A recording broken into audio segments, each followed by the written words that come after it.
Pa evo, danas smo imali uspješno organizovan i održan sastanak sajma turizma i turističke berze. Konstatovali smo da je sve spremno za početak ove značajne sajamske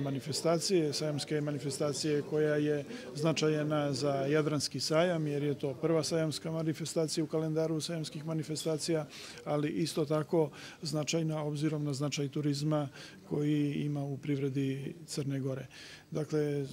ono što smo danas uradili, definisali precizno zadatke koji su još preostali da se završe i prosto konstatovali da iščekujemo pozitivnu turističku berzu, sajam turizma koji bi trebao da najavi jednu kvalitetnu turističku sezonu.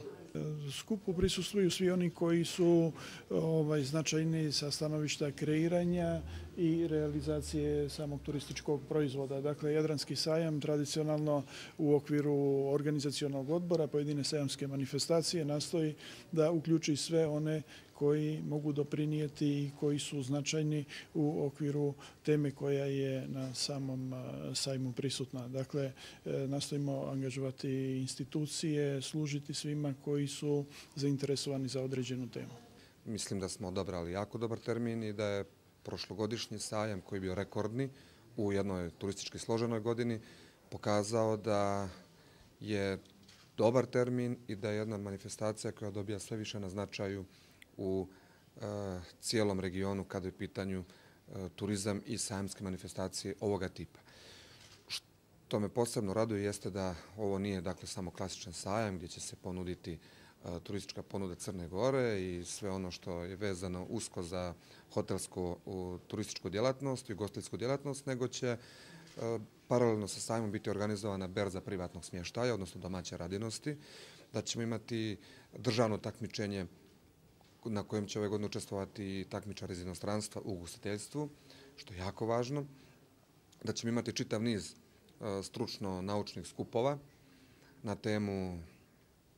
poslovanja hotelijerstva u Crnoj Gori, na temu anketiranja turista i analize utisaka turista koji su boravili u Crnoj Gori i niz drugih tema koje su veoma značajne za turizam u Crnoj Gori. Naravno, pratit će bogat kulturno-zabavni program, kao što to i priliči jednoj turističkoj berzi, koju će organizovati lokalna samouprava, turistička organizacija Budve i nacionalna turistička organizacija. I konačno, ono što će ove godine dati poseban pečat jeste što će se ove godine od strane domaćih agencija ponuditi aranžmani, jedan veliki broj, pretpostavljam, aranžmana za naše građane koji